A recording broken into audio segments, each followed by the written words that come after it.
ಇನ್ನು ಆಸ್ಟ್ರೇಲಿಯಾದಲ್ಲಿ ಪ್ರಧಾನಿ ಮೋದಿಗೆ ಕೊಲೆ ಬೆದರಿಕೆ. ಫೇಸ್ಬುಕ್ ಪೋಸ್ಟ್ ಮೂಲಕವಾಗಿ ಕೊಲೆ ಬೆದರಿಕೆ ಹಾಕಲಾಗಿದೆ. ಮೋದಿ ಆಸ್ಟ್ರೇಲಿಯಾಗೆ ತೆರಳಬೇಕಾಗಿತ್ತು. ಮೋದಿ ಆಸ್ಟ್ರೇಲಿಯಾ ಭೇಟಿಗೂ ಮುನ್ನ ಕೊಲೆ ಬೆದರಿಕೆ ಒಡ್ಡಲಾಗಿದೆ. ಪೊಲೀಸರಿಂದ ಬೆದರಿಕೆ ಹಾಕಿದವನ ಮಾಹಿತಿ ಕೂಡ ಸಂಗ್ರಹ ಮಾಡಲಾಗ್ತಾ ಇದೆ. ಆತನ ಐಪಿ ವಿಳಾಸದ ಮೂಲಕ ಬೆದರಿಕೆ ಹಾಕಿದವನ ಪತ್ತೆ ಕಾರ್ಯ ಕೂಡ ನಡೀತಾ ಇದೆ.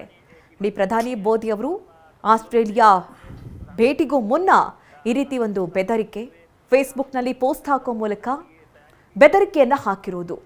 ಹೀಗಾಗಿ ಪೊಲೀಸರು ಕೂಡ ಅಲರ್ಟ್ ಆಗಿದ್ದಾರೆ. ಯಾರು ಏನು ಅನ್ನುವಂಥ ಕುರಿತಂತೆ ಹುಡುಕಾಟದಲ್ಲಿದ್ದಾರೆ. ಐಪಿ ವಿಳಾಸವನ್ನು ತೆಗೆದುಕೊಂಡು ಆತನ ಪತ್ತೆಗೆ ಎಲ್ಲ ರೀತಿಯ ಪ್ರಯತ್ನಗಳು ನಡೀತಾ ಇದೆ.